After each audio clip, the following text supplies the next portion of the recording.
Catherine Howard. There stands a young queen in a tall castle tower. She's King Henry's wife. Her name is Catherine Howard, an adulterous daughter who cared not for her father. She was caught up in the gold, the pomp, and the power. She wanted to have power like her cousin Anne Boleyn, but she underestimated the prowess of her victim, the king. What foolishness to go on in secret, so many witnesses who couldn't wait to gossip. The talk was around town from the beginning. Too many royal women he found to be sinning.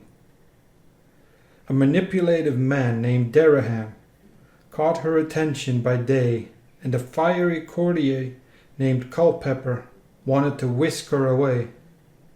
Yet this bright star of youth and ingenue grace was not meant to last more than 2 years of mistakes. King Henry was firm, though his countenance grew weary.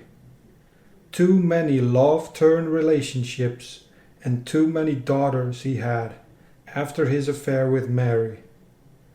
This powerful king was a good master of nearly everything, but the curse of not having a son was what pulled him down to his knees. By the time he met Catherine, he wanted romance and a devoted wife to share his life by England's graceful paradise. A lovely trip to Venice, a stroll through the garden. His attention was focused on this youthful queen maiden. He was much older now, not as fit or trim as way back when. His skin had open sores that interfered with his most eloquent, amorous words.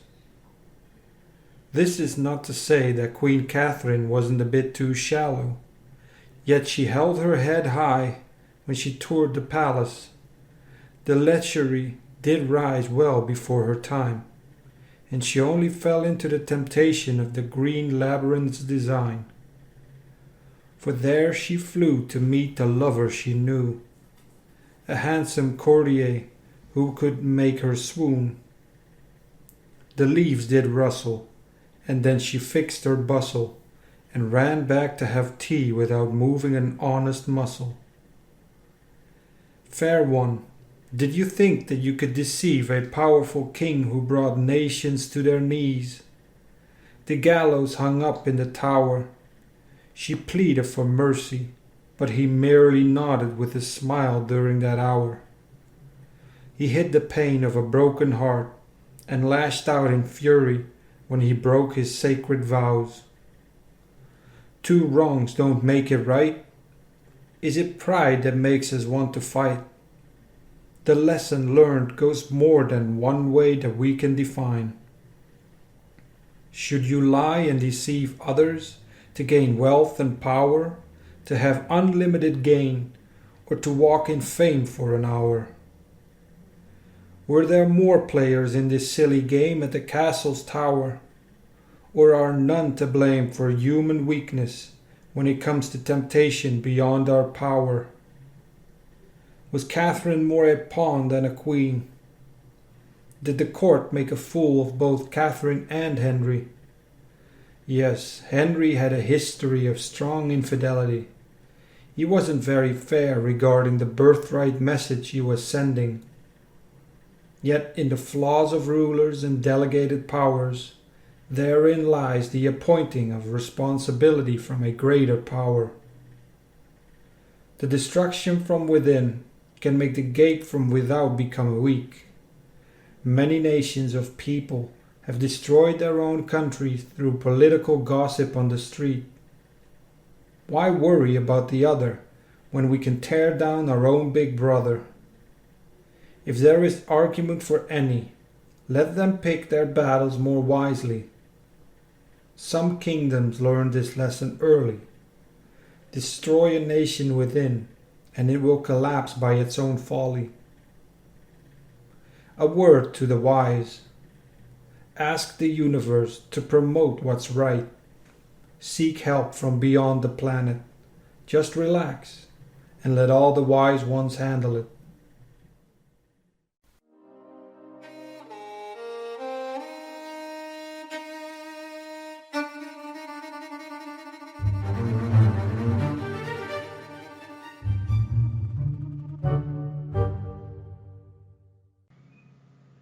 So I guess this is confession time. This was one of my lifetimes, and I'll tell you, when this memory came up, I was so frazzled. I saw myself being put in this situation of knowing that I was going to get beheaded. And I was sitting up in this tower area looking down through a window, and this is, my vision came in very, very clear. And I saw that I was in a very nice dress and knew that I was in another time period. And I looked down, I remember I was pretty high up.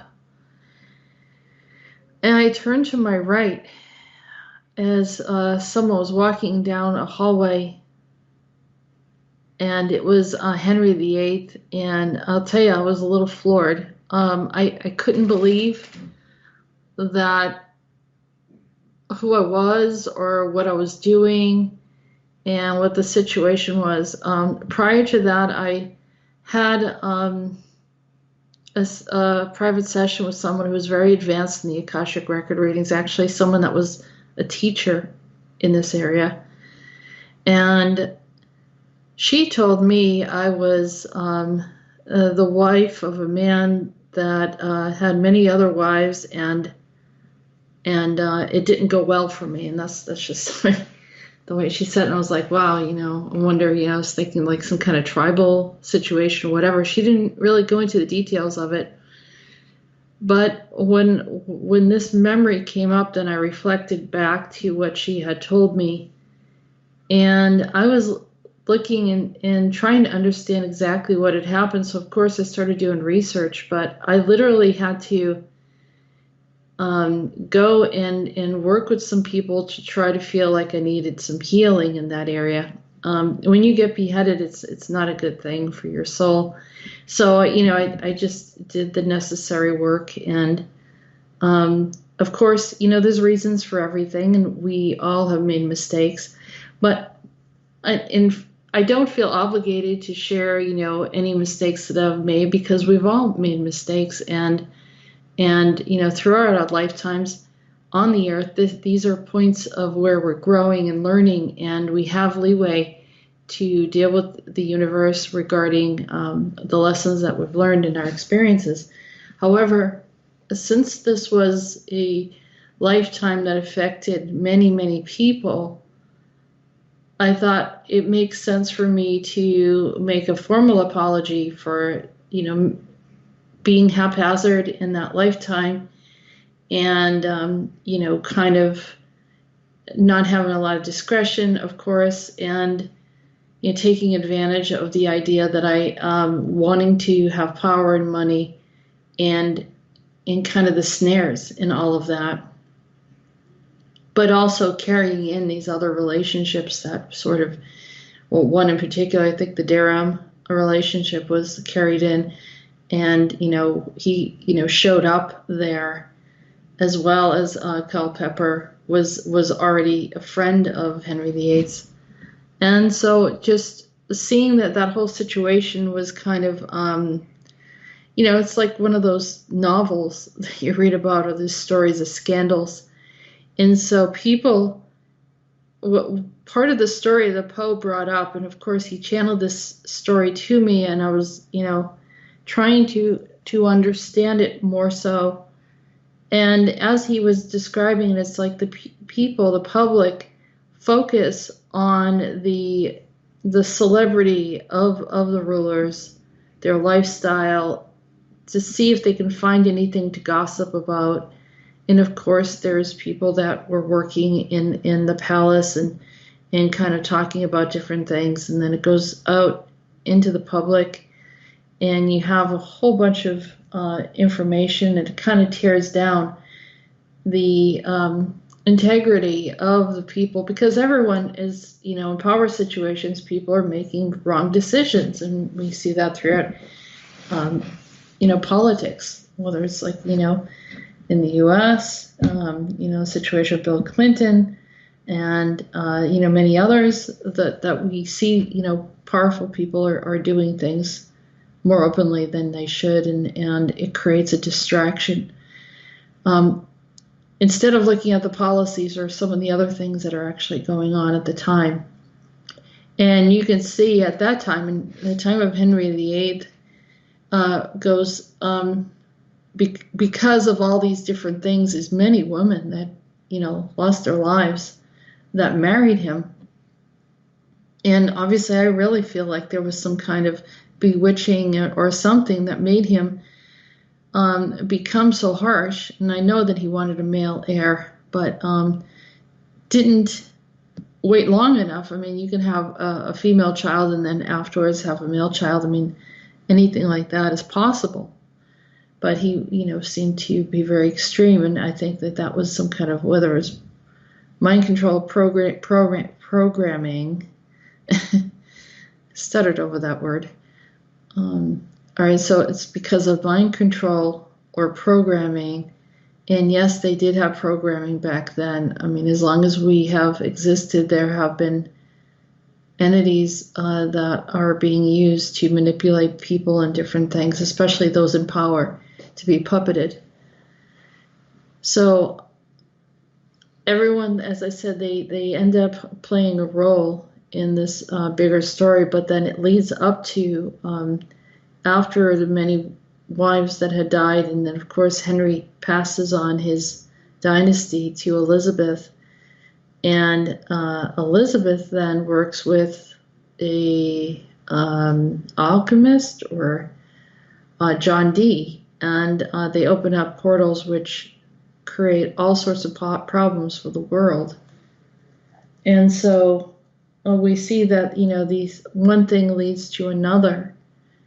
And so I think of course healing and other problems. And I feel like if I had contributed to any of that, I wanted to feel like a public apology, I guess, is the best thing, but also to keep us mindful as we're looking at monarchies and dynasties kind of fading away again. And as I talked about in my book, The Seer, in the 15th chapter, about how the Bolsheviks took over the Russian government and created communism. We're seeing all these different changes and the abuses of power, but because it's not a king or a queen in rule, does not mean that there can't be corruption. And there's a lot of corruption that can happen in governments that are run by different types of leaders that are not considered royal, but yet it's the same paradigm. They're in control, they're in charge, they're making decisions in their lifestyle and things that affect the world. So whether it's communism or some other type of government rule, they're doing the same thing. Essentially, leadership is leadership. And I know that people might have a disagreement with me on that, but imagine anyone that's with extreme power and feeling that they have a right to do whatever they want. That's the elite. So just taking away the crown doesn't necessarily mean that you don't still have a king. I guess that's the ultimate part of it.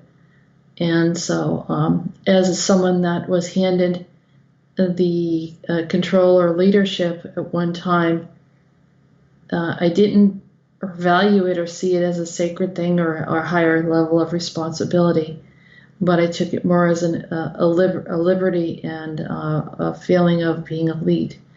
And that's the type of thing that we are all come into this world in the same way, we all leave in the same way.